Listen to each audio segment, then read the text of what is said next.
Good evening. I would like to welcome everyone to the Town of Lexington Council Work Session this evening, January the 20th, 2026. Work sessions are less formal business meetings that enable council to obtain information regarding town issues from staff and/or consultants. Citizens are encouraged to observe work sessions, however, they do not include public hearings. Council does not take an action vote on items during a work session other than to place it on the next council meeting. I'm Hazel Livingston, the mayor of the town of Lexington. I would like to introduce my fellow council members. Mayor Pro Tem Ron Williams is not here tonight. He had an engagement. Council Member Todd Lyle. Good evening. Council Member Jenny Michaels. Good evening. To my right is Council Member Todd Carnes. Good evening. To his right is Council Member Gavin Smith. Good evening. And to his right is Council Member Will Allen. Good evening. At this time, I'd like to call Councilmember Carnes to lead us in the pledge, and then I would like to ask you to then introduce our guests for our invocation tonight. Perfect.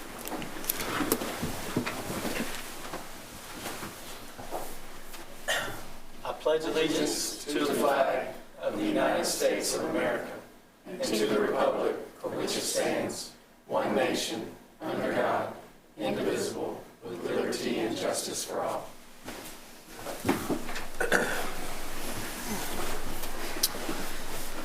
Thank you, Madam Mayor. I do have a special guest with me tonight, a friend of 20 years, come all the way from Bangalore, India, has brought his daughter to take her to Liberty University where she's going to be doing her master's, and it's Dr. Stephen Joseph, a good friend of mine. I invited him here tonight to do our invocation. So Stephen, if you'll walk up here to the mic and lead us in an invocation tonight, ask for God to bless us. Stephen is a headmaster of a school and leader of a large ministry and a dear friend. Thanks for coming.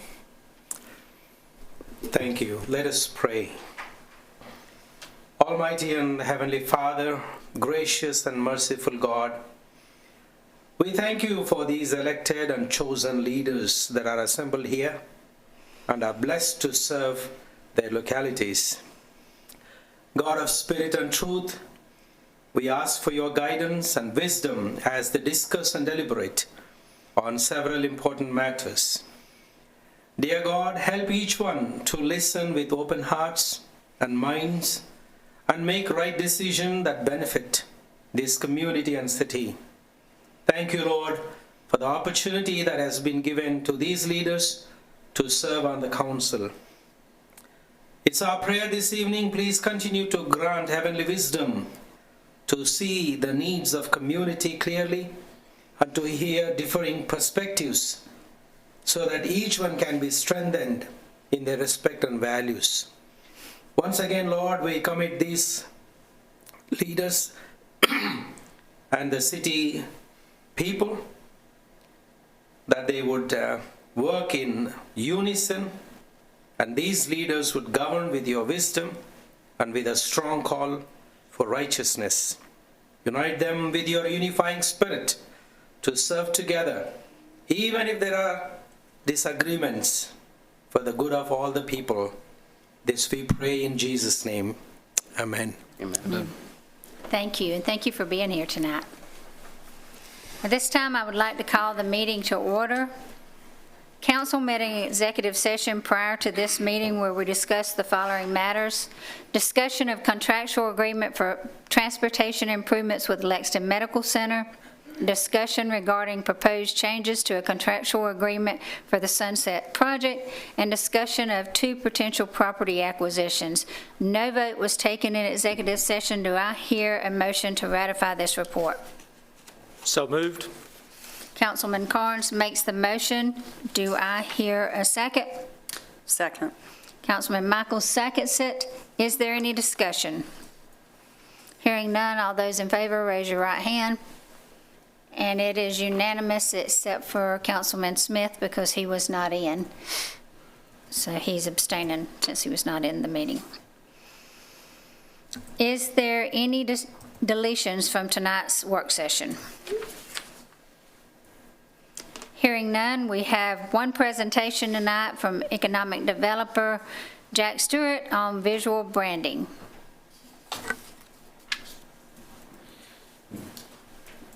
Thank you, Madam Mayor and Council.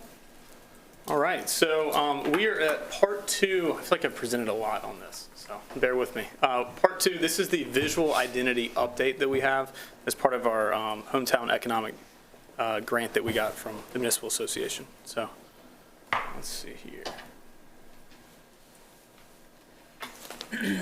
We tested this, but sometimes the clicker gets... Okay. That's a great, it is on, let's see. This is the typical IT response, by the way. Anytime I call him. Did you try turning it on? Yeah, did you restart, did you put it in rice? Still not working. There it is, all right. So, quick refresh of our journey, how we got here. So project timeline, we kicked this off back in March of 2025.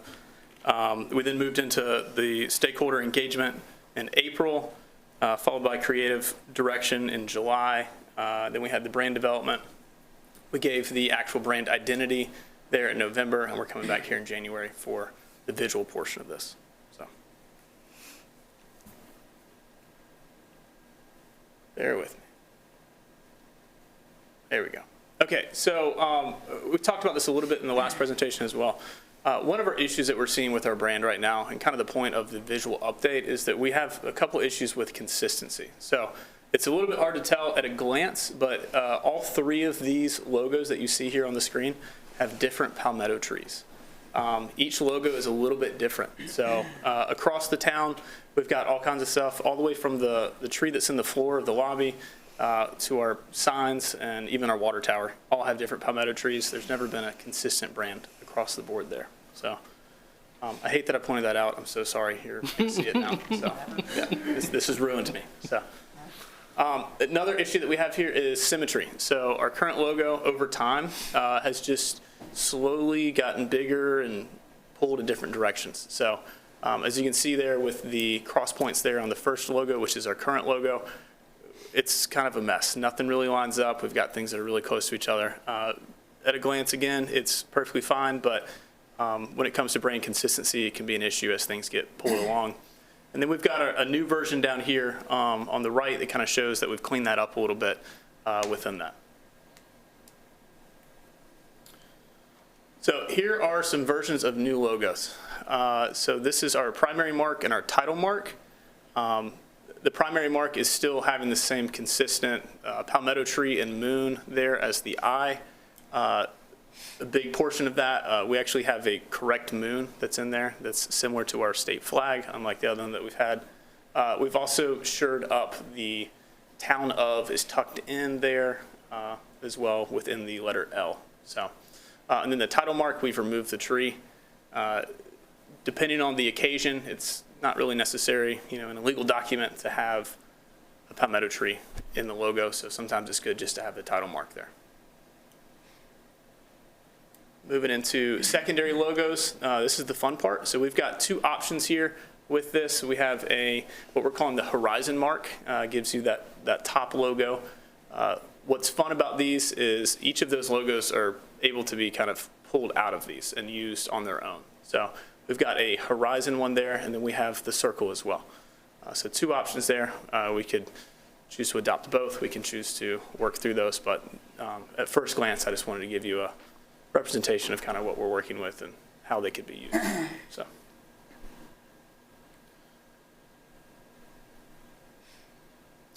brand guidelines.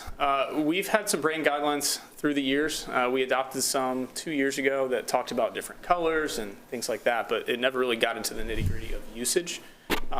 We, as an organization, are pretty good at putting our logo in weird places. So, as organizations typically are. But when it comes to usage, we want to correct that in this. So our logo can't be horizontal across the page.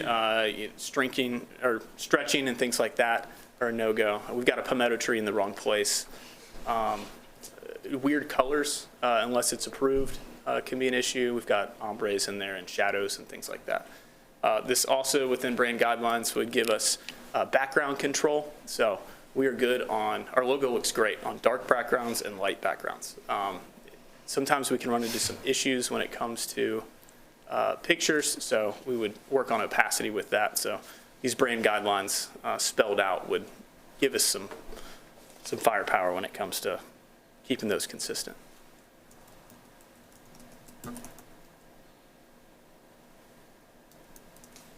Bear with me again. There we go. Oh, zoom in. All right, we're coming back. All right, brand colors. So you may have noticed between the two here are the new logo that we're working with, and kind of what's been consistent across these pages with the palmetto tree up there is a little bit deeper blue than we've seen. So this is effectively called deep blue that we've got. We also have a teal color in there. We've added some secondary colors when it comes to ember and marigold as well. You have yet to see those. I did fast forward a little bit too early on that, but those additional colors are seen within kind of our additional brand that we have within this. That's the Love Lexington brand. This was another thing that was found that people liked during our research. So we'll move on to that. So this is Love Lexington, kind of a secondary brand. This is our more fun version of who we are, and we're not just using our logo, but we're talking about what Lexington is and the personality behind that.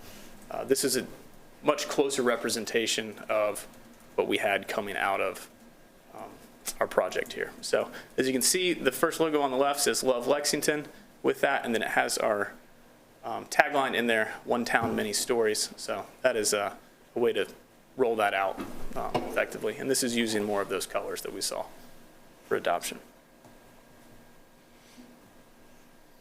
All right. So quick check-in on the timeline with this. So brand guidelines is where we're at right now. If there is a adoption of this here in the future, we'll move into communications updates. So we'll change things like our logo on our Facebook page and things like that as we slowly transition into that, our communications update. We'll then move into a public launch, and we'll have ongoing evolutions of how this continues. This is the same timeline that we've seen before. So, then a couple changes here, but we did the brand identity presentation previously. Today is the visual brand presentation. We're looking for formal adoption here in the future. The adoption of that would be the brand identity and the visual identity together in one document.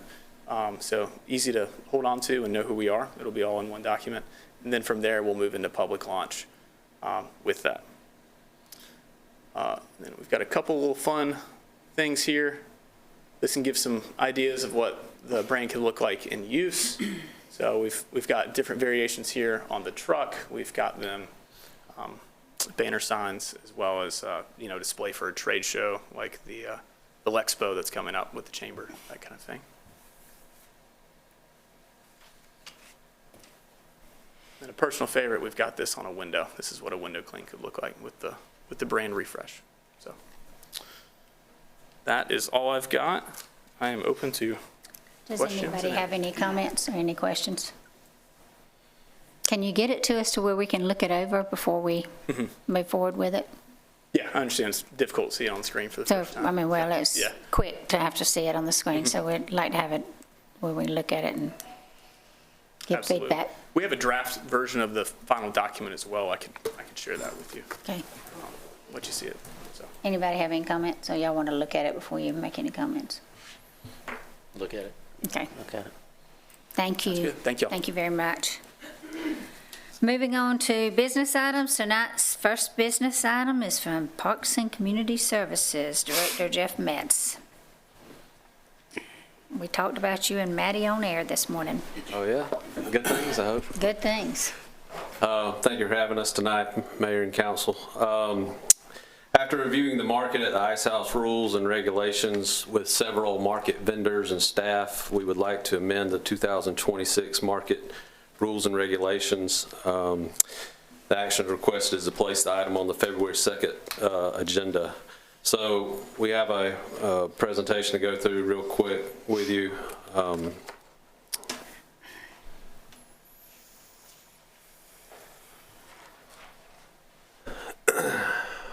The first change that we would like to see, is just on the attendance and accountability of the market. Late last year, we would come to the market and we would have upwards of 20% no-shows that we had set up tables and tents for.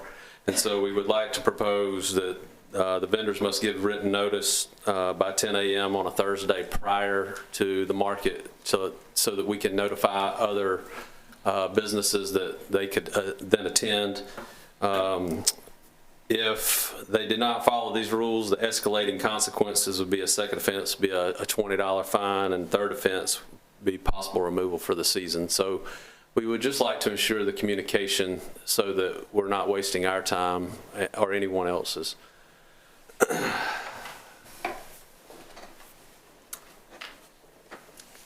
The other issue we have, a little bit of parking issue there. Some of our vendors like to unload on site and keep their vehicle there, and we would really appreciate if they would move it. And so we discussed with the vendors getting a vehicle make and model, the license plates, and just keeping up with who's there.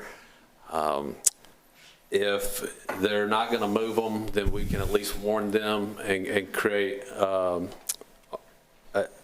some communication with those folks if they're not going to move their vehicles. So we just want to encourage them to move out of the lot, because the more that lot turns over while people are there, the more regular customers can get there and spend money. So that's the point of it. So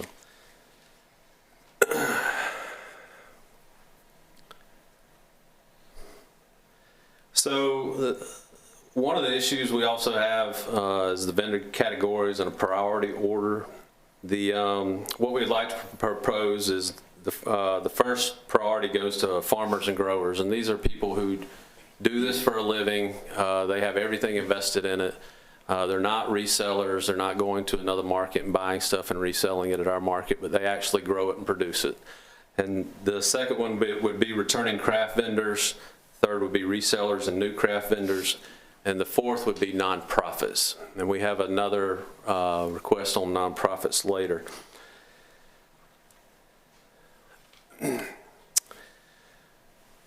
One of the biggest issues we have is when the market overflows, we have to set up tents and tables outside, and weather becomes a huge issue with that. Anytime we get any type of wind or anything like that. And that's where most of our complaints come from. People want to be under the market. And so we went over and measured and adjusted the size of the spaces that we could hand out to folks. And if we reduce the size from a 10 by 10 to a 7 by 10, we can increase by 16 spots. And the most vendors we had last year was 56 vendors, and we could fit all 56 under the market if we reduced from a 10 by 10 space to a 7 by 10 space. This would save staff time on setup and really get everybody under the market. Just to show you,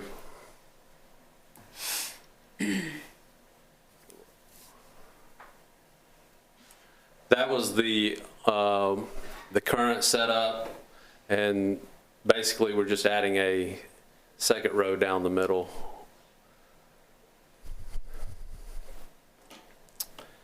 On the nonprofit participation guidelines, what we would like to change is if the pavilion is full, nonprofits wanting to participate could set up just outside. They would be allowed to bring their own tents or any tents that had their type of branding on it.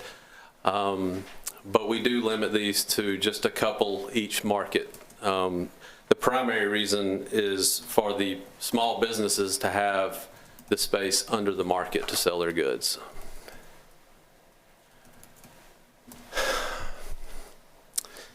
Also we would like to propose a vendor registration cutoff to be May 1st. Right now it's been a rolling process, so we get requests every week, and that becomes difficult to keep up with because we don't allow 8 soap vendors to be there at the same time. So we have to alternate people. So it would be nice to know up front, come that day, May 1st, who wants to be involved and how can we work this out. So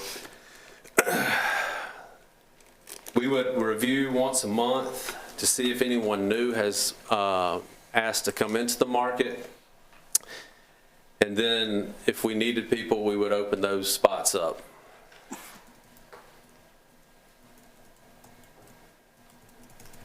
And finally, we would like to use a vendor management platform. It's called Market Spread, but it allows the vendors to register online. It allows us to make table assignments.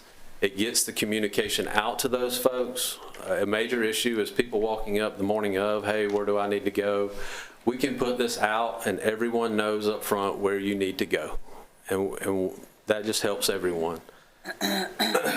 So, and they can cancel on that app, and that is perfectly fine as well. We appreciate your time looking at this. If you have any questions, we'd be glad to answer those. But we had 4 internal staff members and 3 vendors that were part of this committee that looked over everything and made the recommendations.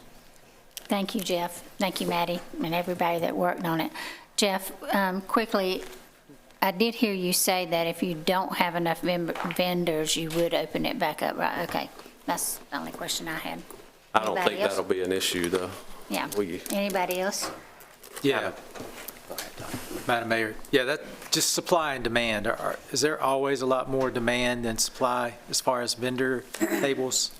My history here is there was last year. Okay. And that's as far back as I know. All right. But we've had several people reach out already, and we're just trying to get the information out now to advertise it, to see what kind of demand there is.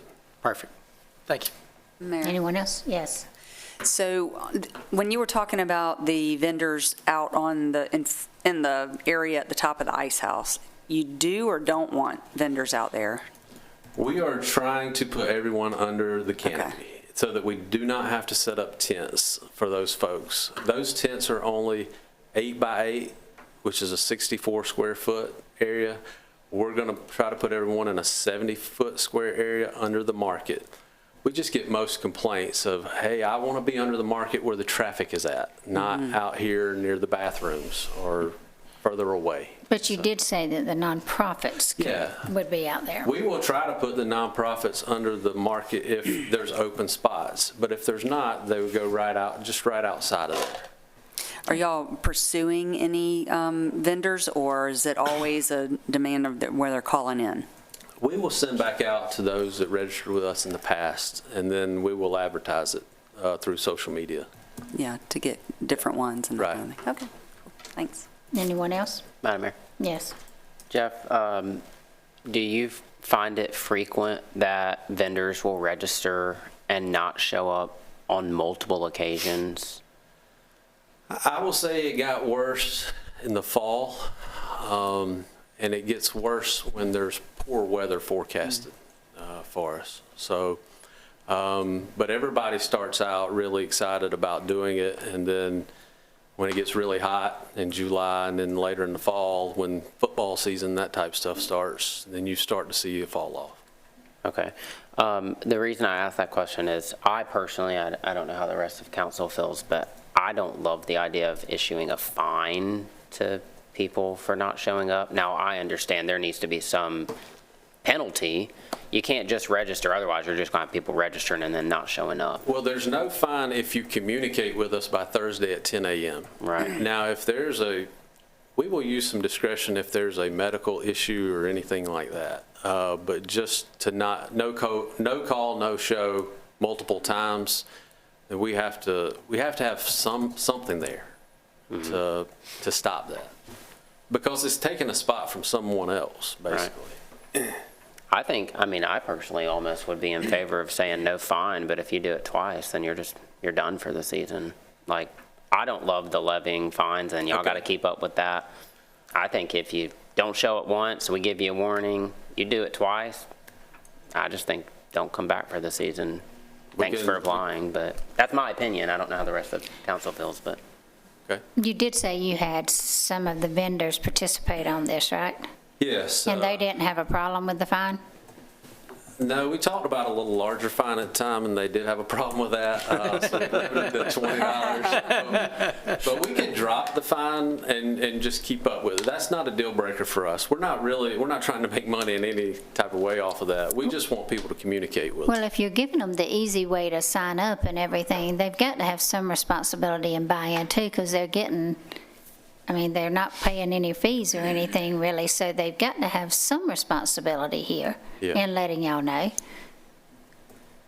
I would think that the penalty of, I mean, it's not a deal breaker for me, the $20 fine. I mean, at the end of the day, there should be some penalty. Yeah. If you register, take a spot from a vendor that could have been there. I just think the penalty of not being able to come back is harsher. I'm actually for a harsher penalty than just a $20 penalty. You know, if you do it Right. twice, we'll see you next season. Maybe. Okay? Madam Mayor? Yes, sir. Me? Yes, sir. Yeah, just counterpoint, the reality is we're not going to go collect the fine. We're going to levy, We're not looking to do we're going to levy a fine on them, and then they're either going to disappear or they're going to show back up and go, where did I pay my $20 to get back in? Right. So I see both sides, but I think Gavin's proposing the nuclear option. Like, I think we could maybe experiment this year. And some people disappear, it'd be my opinion. You know, and you got this $20 ante to get back in, that seems reasonable to me, as opposed to, you know, you get somebody at the very first of the year, that could be detrimental. But only you understand the supply-demand curve. At the end of the day, we just want the thing full and everybody have a good time. And you metering out the supply-demand to make sure that happens, I trust your guys' judgment on that. Any other questions? Thank you. Thank you. Jeff. All those in favor of putting this on the agenda, or I hear a motion? Put this on the agenda? So moved. Councilman Smith makes the motion. Do I hear a second? Second. Councilman Carnes seconds it. Is there any discussion since we've already had it? Hearing none, those in favor, raise your right hand. And it is unanimous. Our second item is boards and commissions applications. Municipal Clerk Laura Henson. Good evening, Mayor and Council. This is for two applications that we've received, one being for the Board of Zoning Appeals and one for the Traffic Committee. Both of those applications were attached in your packets. They do both meet the established requirements for those particular committees. So we just wanted to look at placing this on the next agenda, February 2nd. Do I hear a motion to put this on the agenda? So moved. Do I hear a second? Second. Any discussion? I will say I talked to Chairman of the BZA, and Mr. Fight was fine with putting Mr. Cunningham on that committee. He said he would like to have his committee full. Hearing none, all those in favor of putting it on the committee, raise your right hand. And it is unanimous. Next item is from Building and, did I skip you? Yeah, I skipped you, I'm sorry. Vision Plan Advisory Committee applications, Municipal Clerk Laura Henson. Yeah, so this is regarding the Vision Plan Advisory Committee, which that ordinance was just established in October 2025. This is to ensure meaningful citizen input as we explore the town's vision plan update. Since that time, we've obviously been accepting applications for a couple months. Those applications were in your packet. This committee will be for 10 people. I believe currently there are 12 applicants. And we were looking to place this on the February 2nd agenda. Do I hear a motion to put this on the agenda? So moved. Do I hear a second? Second. Now, open for discussion. I'm going to start the discussion here. I know that some people have voiced that we need some more applications to come in and push it a little bit more. And I have talked with Rachel and talked with Laura, and we can continue to take these all the way through the 2nd of February until we vote. So we do have some time to get it out there. And a couple of y'all have reached out and they put it on their application. So I do appreciate y'all doing your work of encouraging people to sign up. And we've got some from several different places in the community, from Golden Hills, to the Hendrick Street area, to Sterling Bridge, to some business owners. Local churches. Yes, and Settlers, what, Settlers Point. So we got quite a few different ones, so, Madam Mayor, yes. so if we're taking applications all the way up until the 2nd, and we're rolling in here on the 2nd with like 18 applications, by what process are we going to narrow those? Or maybe we should have to have them in here by next Friday? Next Friday would probably be the best. That way we could provide you all with those applications, so you'll have time to review prior to the meeting. The last time we used this process, council voted in the meeting by an individual ballot, and we counted up who got the most votes. Yes, and we've got criticized for that, so we will be raising our hands in public this time Okay. of who they're voting for, because I don't want to be criticized again. We could. Okay. I know we were wanting to have this done by like the end of the summer, maybe, and maybe a 6-month frame of trying to work on this. It'd be ideal for the vision plan committee and the draft to be done within 6 months. It's been staff's intention to continue to keep this moving forward. So if council chooses to instead put this on the March council agenda, you certainly could do that. We have yet to discuss the facilitators agreement. That is forthcoming, but it's up to you. Madam Mayor, Yes. I have a couple questions. For the record, how long is the vision plan looking? What's the horizon for that? Are we looking at 5 years planning, 10 years planning? 10 years. So we're setting the vision for the town for 10 years. Yes. Right? What outreach did we do from a town perspective to get the applicants? So we've reached out to the members of the former advisory committee. Laura made multiple contact attempts. We have communicated it through our council meetings. I know council people have reached out, staff people have reached out. I announced it at a chamber board meeting. I know various folks have attended meetings and announced that we're accepting applications. The reason I ask is we live in a town of 25,000 people or so, and we got 12 applicants back. I would like to see us make a more extensive outreach effort. Maybe ask the chamber if they would put it out to their list, if they have town citizens. Did we reach out to the small business committee? Did we reach out to neighborhood HOAs? I just want to make sure that everyone knows about this. I will personally say I don't think I ever put it on my social media page. That's my fault. But 12 applicants out of 25,000 citizens, I would just like to see us give some more people an opportunity before we just pass this, in a month. Is there any rush as to why this needs to be on February versus March? Staff was just working to ensure that the project did not further delay, considering that it was September, October, that we established the committee. So we follow your direction.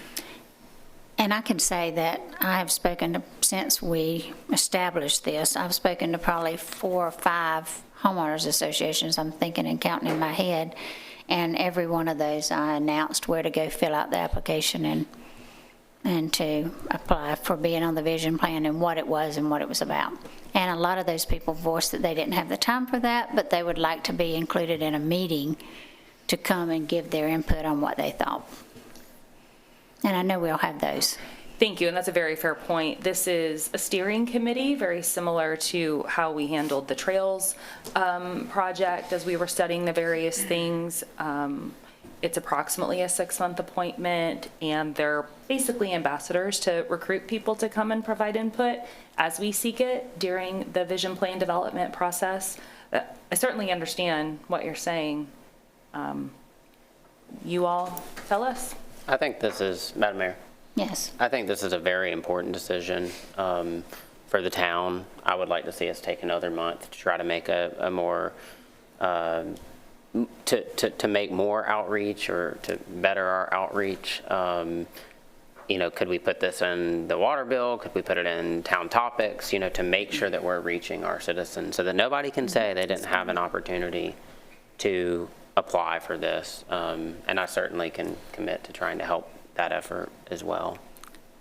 And I think, like Rachel just said, this is a steering committee. It's not the ones that's really pushing what the future looks like. It's them getting out there and championing and making sure people come forward for it. So they're not the ones that's making all the input of what happens. It's just being out in the community and saying, hey, come to this meeting, come say what you want to happen in the next 10 years. So, Madam Mayor, yes, sir. I don't disagree with what Gavin's suggesting. I don't think there's any rush. I think wait until March would be amazing. But my question would be, if we get more applicants, ideally, let's say we get like 30 applicants, I haven't seen, what mechanism by which do we vote on that? Is that a yes or no per name, or would we write down the names that we? Well, last time we wrote them down and people attacked us for doing that. We didn't vote them. Okay, because I wasn't here for that. So that seems a little tedious to give a yay or a nay for 30 names. Mm-hmm. I'm not sure that, maybe, sorry, Madam Mayor, Madam Mayor. Yes. I'm not sure, Mr. Epperson could weigh in on this, but I'm not sure that that actually meets Robert's rules. I think that we can't take a secret ballot. That would be considered a secret ballot. I think we would have to individually weigh in on each one of those names, or at least cast that public vote. That's correct. I would, my recommendation would be each applicant needs to be voted on separately. I understand it's tedious, but that would need to be the process to effectively move those applications. And once 12, is that it? 10 members have been selected, then that would be the 10. Yeah. Right, I wasn't suggesting a secret ballot. For me, I guess it's just saying no to people that you know, even if you don't want them on that board, seems weirdly personal in a different way than other votes that we make are, if that makes sense. So if that's what's normal, it's fine. Yeah, Madam Mayor? Yes, sir. Yeah, so here's the problem, guys. If we do that and we get 30, then who gets to decide who's the top 10 that we vote? How do we vote on first? Because if you're number 28, then, you probably don't even get a look. So it's not quite that simple. And I just looked at this application, and it looks to me like you could fill this out in about 5 minutes. So I wouldn't be amicable to pushing this out a month to ask people to fill out something to take 5 minutes. We can all take the next 7 days, and if we want to push and get people to fill this out, get them to fill it out. Like, if they can't fill out 5 minutes in 7 days, they're probably not going to be a great candidate for what we're looking for. But I don't have the answer to how to vote on them, but I don't like that one. Run them one at a time. There's got to be a better solution than that. I think I don't mind showing our cards. Last time we listed them, and there's some kind of point and rating systems, and somehow we make that part of the record. That way, you're not voting yes or no on somebody, you're just putting them number 9 or number 15. But maybe you guys could help us with some kind of way that we could do that legally, right, and not be hated the day after. That'd be great. Well, I think, and my point was nothing secret. Yeah. Just keep it positive. Yeah. These are the 10 people I want to see on here. I don't want to say no to 20 other people, but I still love all of them. It's weirdly personal. So, and that's the thing, is these people have taken the time, they've shown interest, they've spent the time to come forward and do it. If we're out there begging people to come do this and fill out a 5-minute application, they may not really want to put in the time. They may just want to come to one of those meetings and say what they'd like to see the town be, or fill out a survey to say what they'd like to see it be, instead of committing to a meeting a month. They just may not have time for that. So I guess we'll vote to see if we're going to move it forward for the 2nd, or, because that's the motion, right? To move it forward, to put it on the agenda for the 2nd, with applications coming through to the 30th, or 31st? 30th. 30th? Yes. Madam Mayor. Yes. Oh, go ahead, Jen. Okay. I just had a quick question, for maybe it's Jack. Will the youth ambassadors be involved in any of this as well, or is this just? It certainly can be. They're all citizens of the town. So I can speak to that. Our facilitator will have a one-on-one opportunity with them to hear their input, and I will say they're all welcome to apply to be participants on the committee if they so choose, but otherwise, excuse me, they will have a one-on-one focus group. Okay, cool.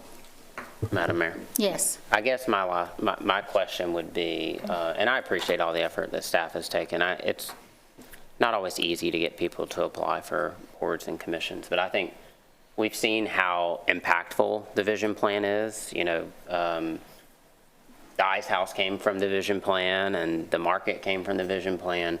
This is an important decision, and a lot of our communication, I feel like, maybe got lost in the holidays and all of that. I would just like for us to take another month to really make a concerted effort for a little more outreach. I mean, if you take away 2 former elected officials that sat on this body, we actually only got 10 people that applied out of 25,000 citizens. Not that they're not citizens, they're very kind people, but 10 people that have never sat on this body only applied out of our 25,000-ish citizens. I'd like to see us try to get some new voices to apply to be part of it.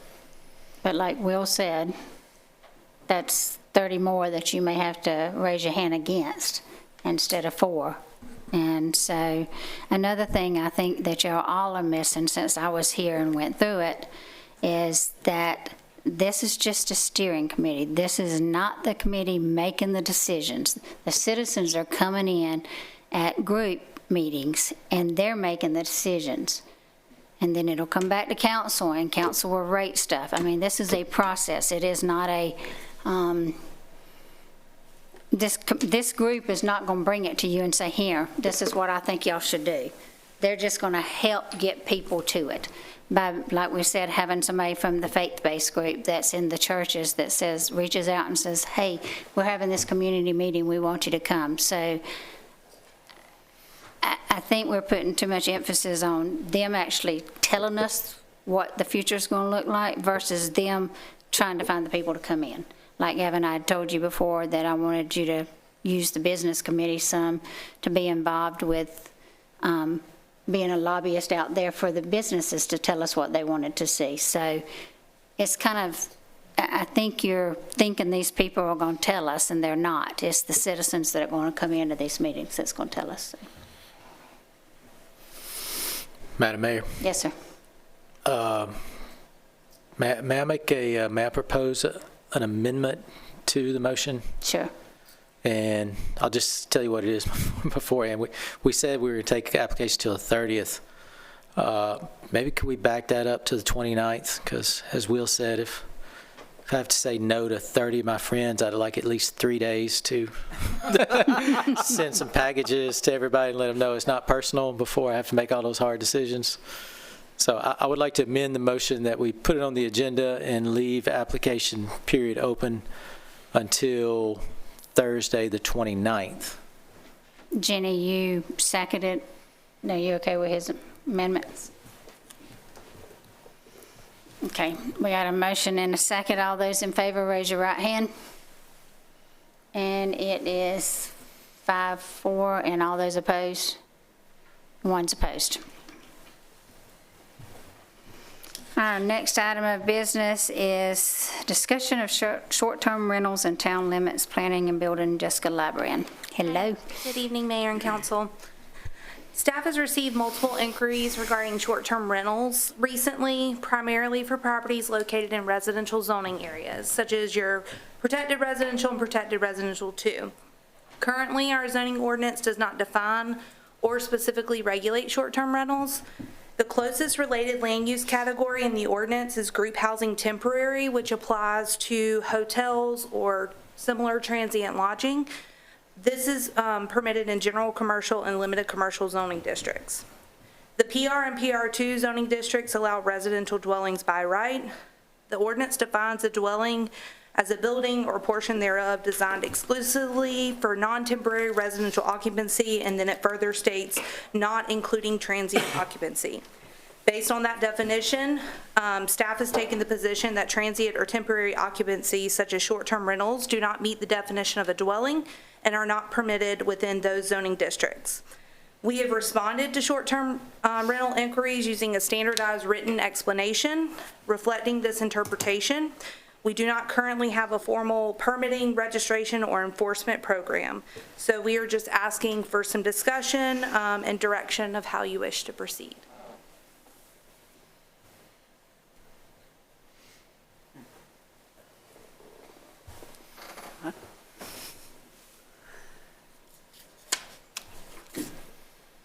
Mayor, Yes. are we, tell me again what you're asking us? We are not currently, we are receiving multiple phone calls. Okay. Asking if we allow short-term rentals, and they are asking about specific addresses, which are located in protected residential and protected residential 2. We have a formalized written explanation based off of the interpretation of the ordinance that it is not allowed in those zoning districts.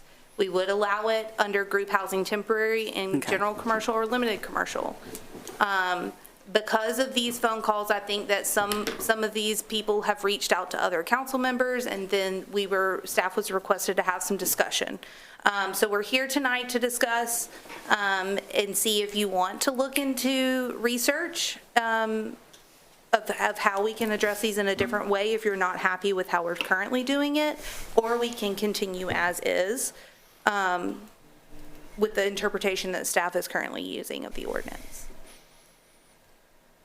Madam Mayor. Yes. So my understanding is you have, you've had multiple conversations, inquiries and things like that, but we haven't had enforcement issues. We are not actively searching for these things. It's not an easy way to look for them because there are so many platforms that offer you to rent through there. I did do some quick research, and it's rough because I don't have a systematic way to do it. I found about 30 to 65. But we are not actively out searching or enforcing. If we do receive a phone call about the ordinance, we let them know what it states.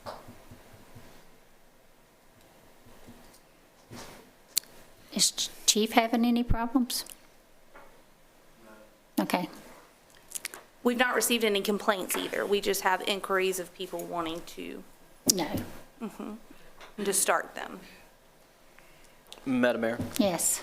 So do we know what our neighbors are doing as far as other municipalities? I guess that would be my big question is. I have not done a deep dive of research because I did not know if that was the direction you wanted staff to take. I did do some quick research.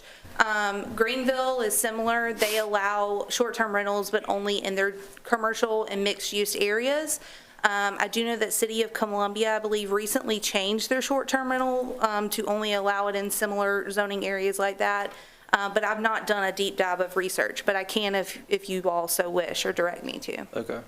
Because for me, I have had people ask about this, and I wasn't familiar with, you don't want to go off half-cocked. And what are the pros and cons of this, considering, what other municipalities are doing? So I think that would be my question is, we don't want to do something that's too far out of the bound of what's normal and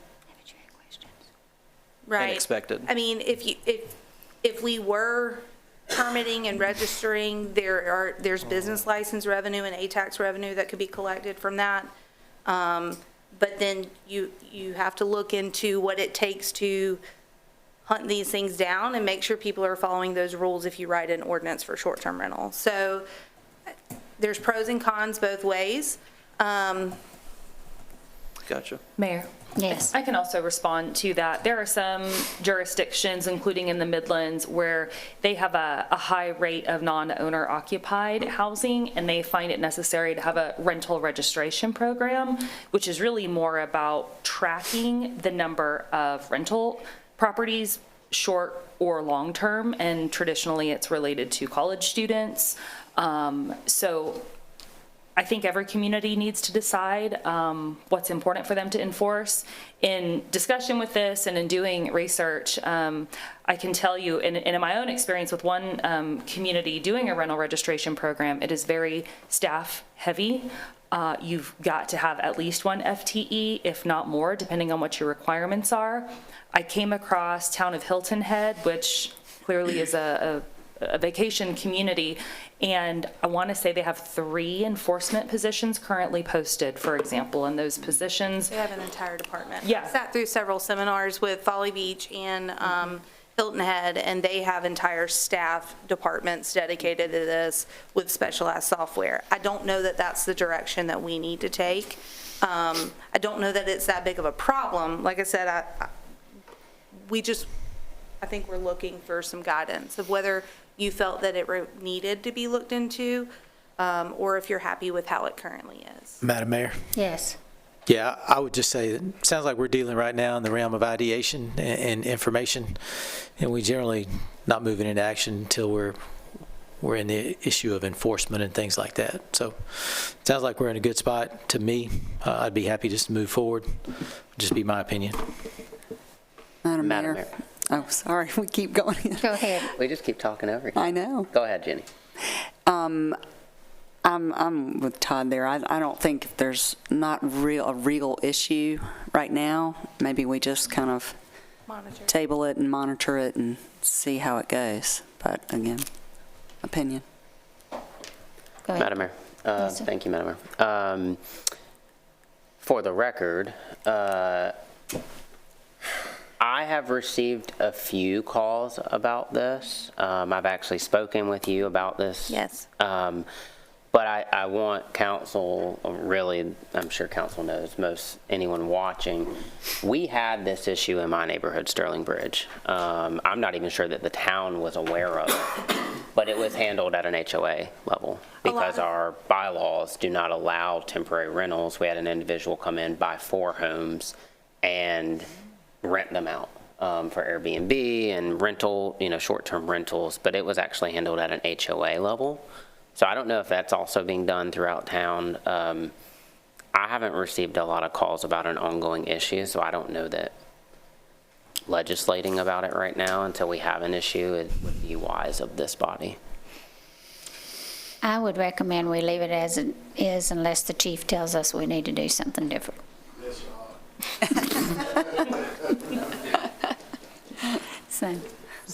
So we will not put this on the agenda. We'd leave it as is for now.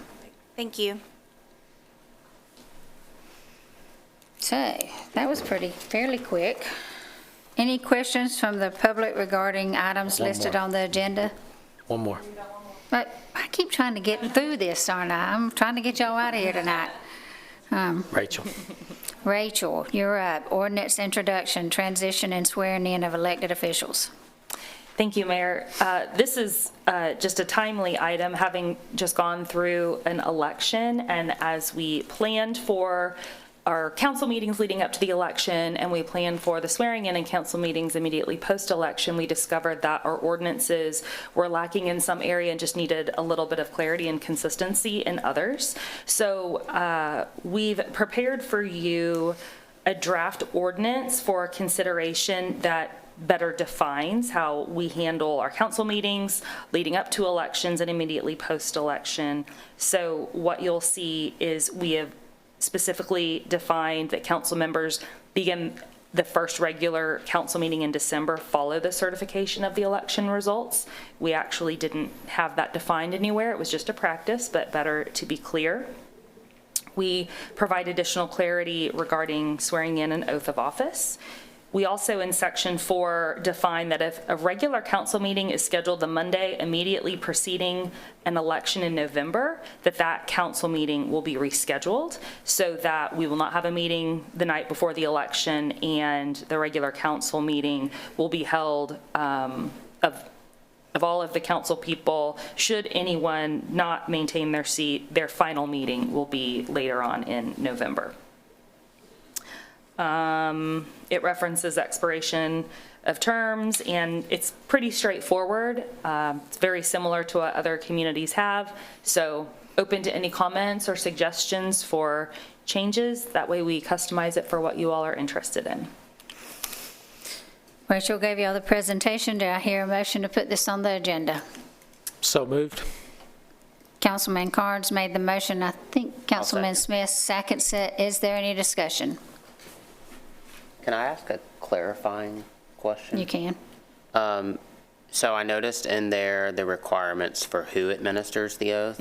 I don't really take any issue with it, but just for clarity, anybody can go and become a notary. Correct. But how do David or Councilmember Lyle could answer this also. How do we define any other officer authorized by the laws? Like, is there a definition of that? In the state code, there's a provision that states who can swear in. Also, specific duties and responsibilities related to certain officials that are prescribed in state law do specifically state that they can administer oaths for that. So really anybody who is an elected official or appointed by a government level official, they normally have the authority to issue oaths moving forward. So we, staff wanted to just clarify and put specific